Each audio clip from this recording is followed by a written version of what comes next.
Alright, time to get in and start to sculpt the jeans. I've brought in some reference.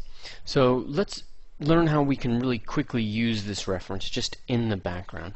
So I'm going to open up the texture palette here, and let's just select one image, and I'm going to click this button that says Add to Spotlight. Okay, it's grayed out right now, but let's add that to Spotlight, and then come into the next image, add that to Spotlight, add to Spotlight, add to Spotlight, and there we go. We've got them added in. I'm going to click the light box, and here's my Spotlight controller. Okay, and so what I'll do is just tile these guys all along the side of the screen, basically the same size. So this is tile unified, I believe is what that's called. Yeah. If you want, you can tile it proportional so that if it's a larger image, it's a larger image on the side. Also notice that we made a mistake. We've got two of the same image, so I'm going to click one and delete it, and then come back up to the image that I really wanted to add, and just, there we go. Okay, tile unified, and we're in business.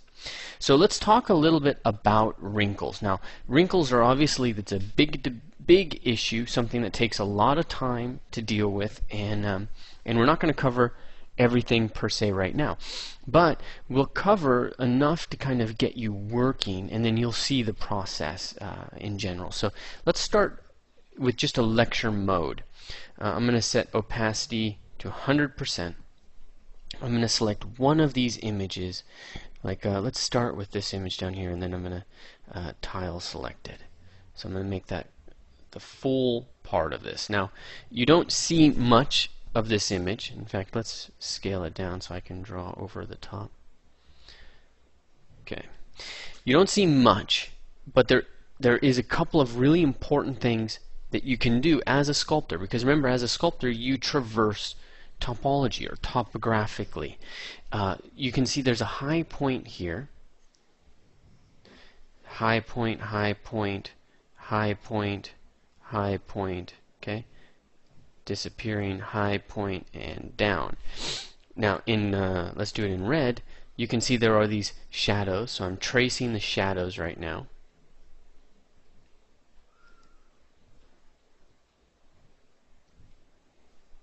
Shadows underneath, shadows underneath. There's a shadow right there. There's this kind of interesting shadow there.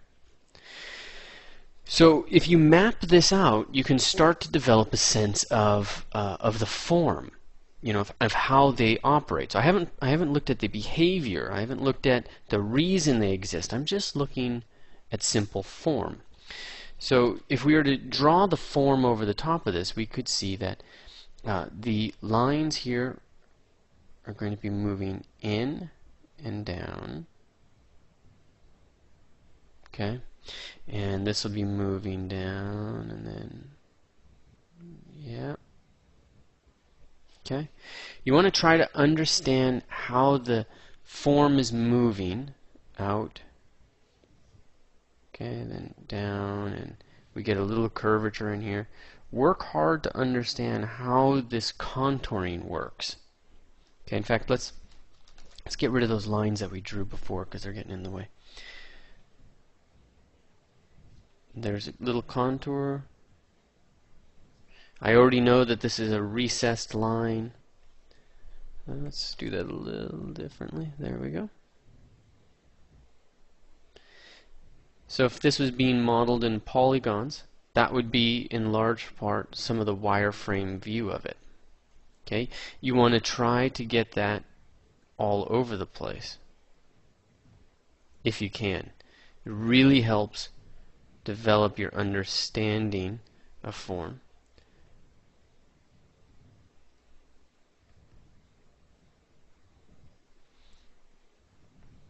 And trying to plot all of this stuff out, which is its own beast. It's a lot of information to be plotting out and trying to understand.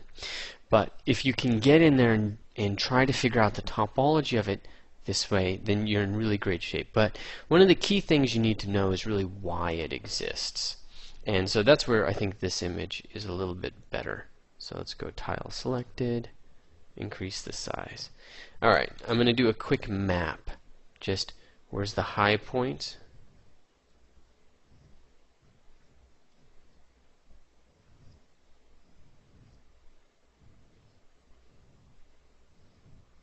Okay, these are where a lot of the plane breaks are happening.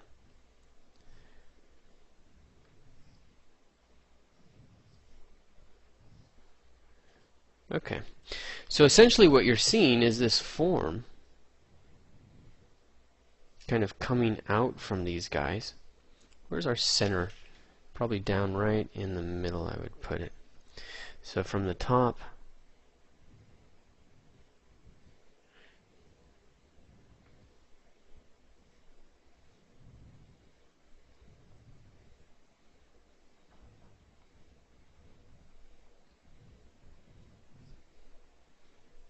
okay, get a little sense of how this is working, but let's talk a little bit about why this is working. Where are these forms coming from?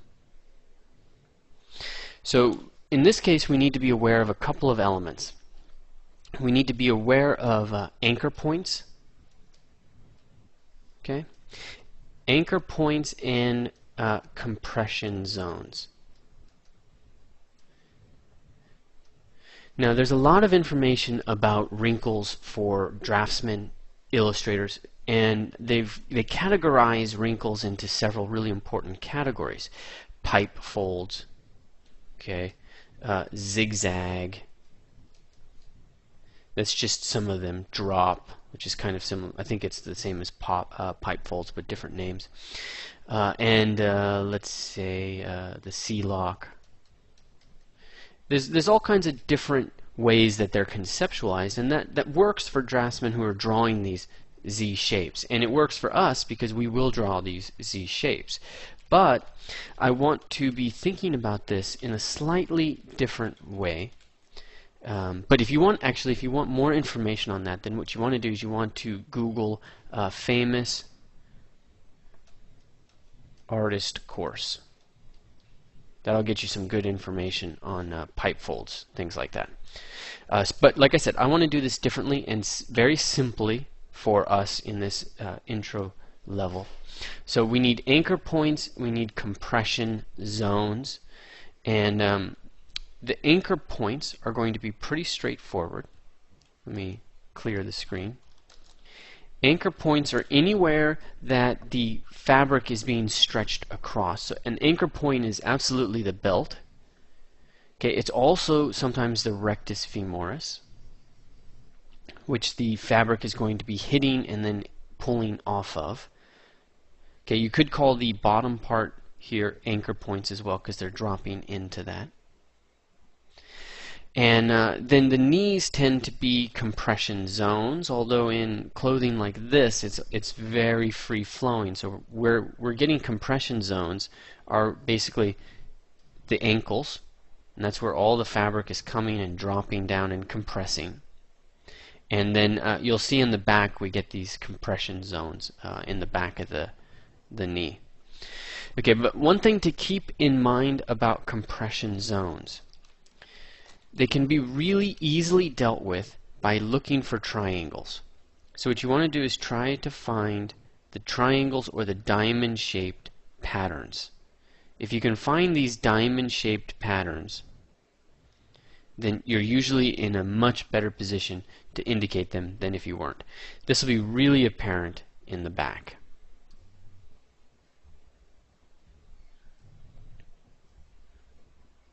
Okay. Anchor points, obviously the belt, the butt, okay, side here is going to be one, and then everything's hitting the bottom. Okay, we've got some flow lines happening from the anchor points down, from the anchor points down, from the anchor points, and just flowing down. But when we get into the compression zones, look for these triangles or these diamond shapes. this is a really nice, easy way to get in and start to indicate forms. You can also see these diamond shapes here. If you know that, and the triangle shapes, then you can really easily indicate them. And I'm emphasizing this, but I really want to make sure that you're thinking about this in terms of these forms. And I also want to make sure that you're thinking about these forms in terms of their topology. Okay, you can even see the this tiny compression zones here, the memory folds, all of them basically falling into the diamond category. Like that. Alright, so how are we going to get in and sculpt those into our model? Let's take a look at that in the next lecture.